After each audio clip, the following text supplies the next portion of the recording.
पचमुखी मंदिर के सामने गली में यूं ही घुसा, कुछ लोग घात लगा करके बैठे हुए थे पहले से।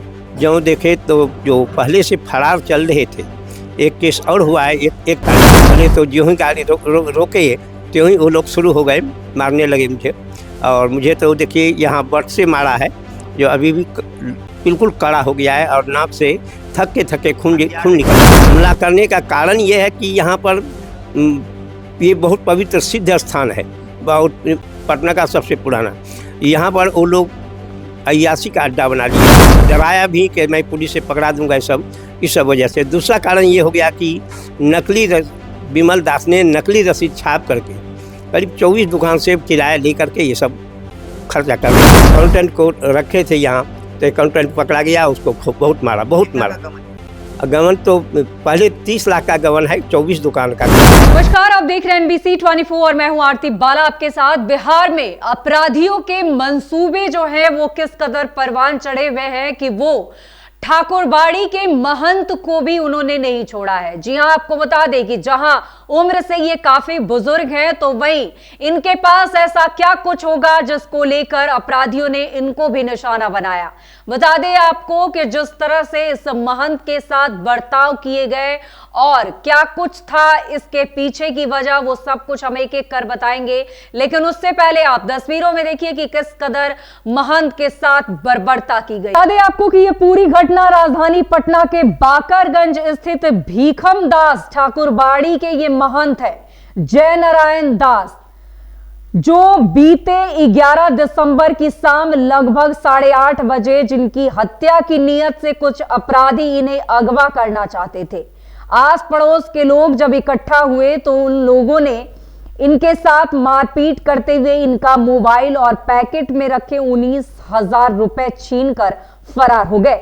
इस बीच उन अपराधियों के द्वारा इन्हें जमीन पर कई मीटर तक घसीटा गया ताकि वो अपनी गाड़ी में बिठा सके। इस दरमियान ये बुरी तरह से घायल हो गए और आनन फानन में सभी लोगों ने इनको गार्डिनर रोड अस्पताल ले गए, जहां से डॉक्टर ने इन्हें PMCH रेफर कर दिया।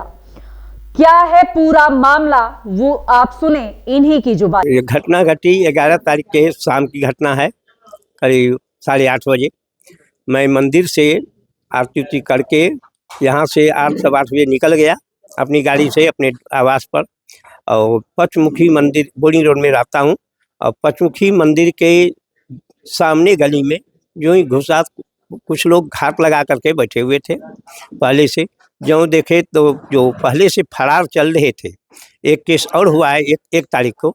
उसमें से जो फरार चल रहे थे, रोशन शुक्ला, शैलेश शर्मा, रूपेश सिंह और भी कई कन्या गया, जो तो आपको नहीं पहचान पाया मैं।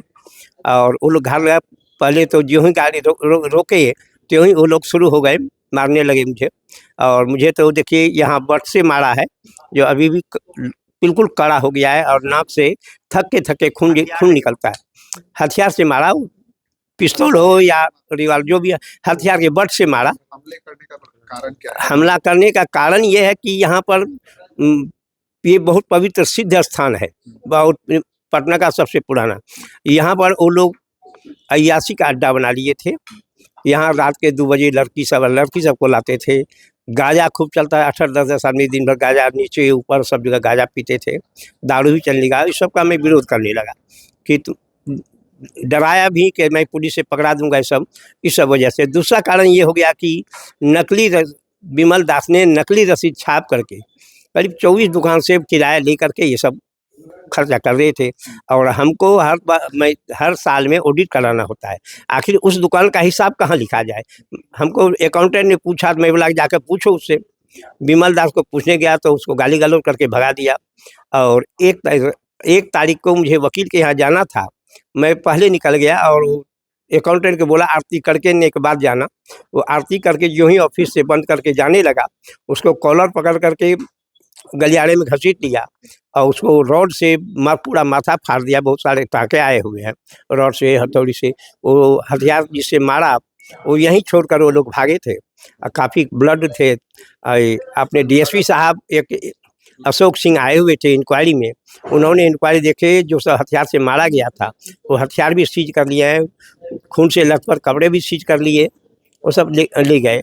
उसी का कारण उस दिन भी मैं ही था उसका वादक, काली सौदों का तो मैं था, मैं नहीं रहा तो अकाउंटेंट को दिया, पूछ लिया हिसाब।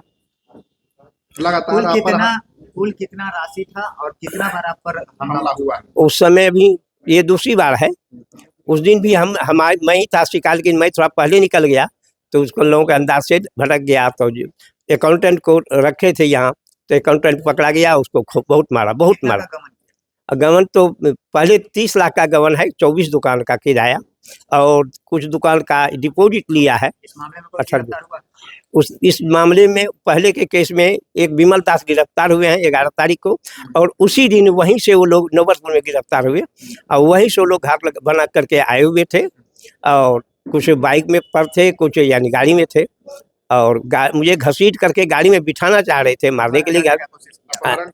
हाँ, तो उन कुछ लोग वहाँ से दौड़म दौड़ी पकड़ करने के, तो ये लोग छोड़ करके भाग गए। क्या गुहार लगाएंगे? और हमारा मोबाइल भी लेकर चला गया है।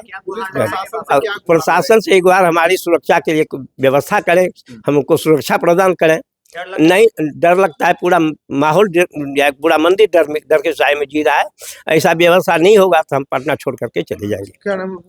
मेरा नाम हुआ श्री महंत जय नारायण। तो आपने सुना कि इन्होंने क्या कुछ कहा है। बता दें आपको कि भीखमदास ठाकुर बाड़ी के महंत जय नारायण दास ने इस बाबत बताया है कि पिछले दिनों ठाकुर बाड़ी के अकाउंटेंट जितेंद्र कुमार के द्वारा हिसाब मांगने पर विमल दास के द्वारा अकाउंटेंट के साथ मारपीट जो है वो की गई, जिसके बाद ठाकुरबाड़ी प्रबंधन के द्वारा पटना के कदम कुआं थाने में मामला दर्ज कराया गया था, जिसका एफआईआर है। और बताया गया कि ठाकुरबाड़ी के साधु विमल दास ने ठाकुरबाड़ी का फर्जी रसीद कटवा कर लगभग 30 लाख रुपए का गमन कर लिया था और हिसाब मांगने पर विमल दास और उसके गुर्गों ने मिलकर ठाकुरबाड़ी के अकाउंटेंट की जबरदस्त पिटाई कर दी थी। इस पूरे मामले में डीएसपी टाउन अशोक कुमार ने संज्ञान लेते हुए खुद मौके वारदात पर जाकर छानबीन की और उसके बाद विमल दास को पटना के नौबतपुर से गिरफ्तार कर लिया।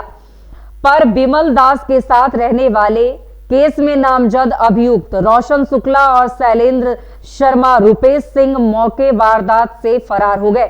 भीखन दास ठाकुरबाड़ी के महंत जय नारायण दास ने बताया कि जिस दिन विमल दास की गिरफ्तारी हुई उसी शाम ये अपने गाड़ी से अपने आवास बोरिंग रोड पंचमुखी मंदिर जा रहे थे कि पंचमुखी मंदिर के सामने वाली गली में पहले से घात लगाए लगभग 10-11 की संख्या में अपराधियों ने इन पर हमला कर दिया और लोहे के रॉड और हथियार के दम पर इन्हें घसीटते हुए गाड़ी में बैठाने लगे। और जब आसपास के लोग दौड़े तब उन लोगों ने महंत जय नारायण दास के साथ जबरदस्त मारपीट करते हुए फरार हो गए।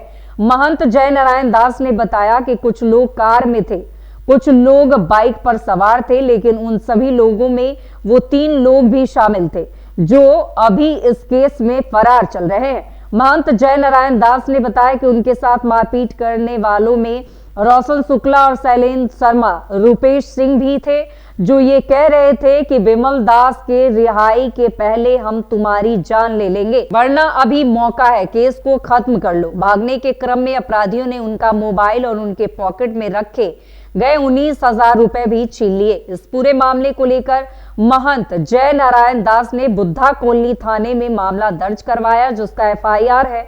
इधर घायल महंत नारायण दास के साथ साथ पूरा मठ डर के साए में जी रहा है।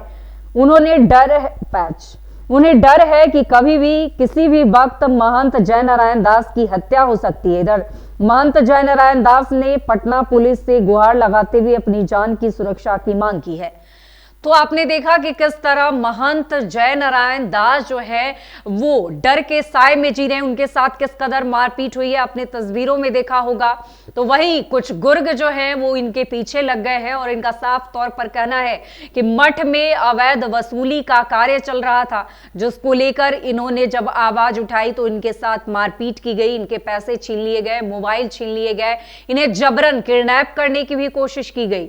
लेकिन हालांकि गनीमत रही कि लोग मौके पर पहुंचे और इनकी जान बच गई, लेकिन अब भी इनको ये खौफ सता रहा है कि इनको वो लोग जो है वो जरूर किडनैप कर सकते हैं, इन्हें जान से मारने की धमकी जिस तरह से दी गई है, तो ऐसे में इनके साथ कुछ भी ऐसे बर्ताव जो है वो किए जा सकते हैं। तो अब इन्होंने पुलिस प्रशासन से गुहार लगाई है। और आपको बता दें कि ये खेल काफी दिनों से चला आ रहा है और हालांकि इस दौरान महंत जो है, आपने देखा होगा कि ये कितने बुजुर्ग हैं और अब इनसे किन्हीं को क्या ही शिकायत हो सकती है, लेकिन लोगों ने इनको अब निशाना बना दिया है और इनकी साफ तौर पर मांग है कि इन्हें सुरक्षा दी जाए, नहीं तो इन्हें जान से मारने की जिस तरह से धमकी दी जा रही है, ऐसे में मठ का पूरा समाज जो है अब डर के साए में जी रहा है, क्योंकि इन्हें जिस तरह से धमकाया गया है और जिस तरह से इन पर वार की गई थी, ऐसे में इन्हें ये डर जरूर लग रहा है कि जिस तरह से उस गुर्ग के कुछ लोग पुलिस की गिरफ्त में है, अगर उनकी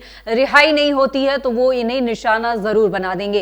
तो फिलहाल आपको बता दें कि इस तरह के मामले जो है वो कई दिनों से उजागर होते रहे हैं। इनके साथ कई बार लूट की वारदात जो है वो की गई है। बीते दिनों भी हमने ये खबर चलाई थी और एक बार फिर से इनके साथ इतना कुछ हुआ है जिसको लेकर अब ये पुलिस प्रशासन से मदद की गुहार लगाते नजर आ रहे हैं। तो अब देखने वाली बात होगी कि पुलिस प्रशासन इनकी इस कोशिशों पे, इनकी इस मदद पर क्या कुछ पहल करती है। हालांकि टाउन डीएसपी भी मौके पर पहुंचे थे, उन्होंने तमाम जानकारियां ली थी और इसकी जांच कराने की भी बात कही थी। तो अब पुलिस प्रशासन इनकी कैसे मदद करती है, ये देखने वाली बात होगी। तो फिलहाल तमाम ऐसी खबरों से अपडेट रहने के लिए देखते रहें NBC 24।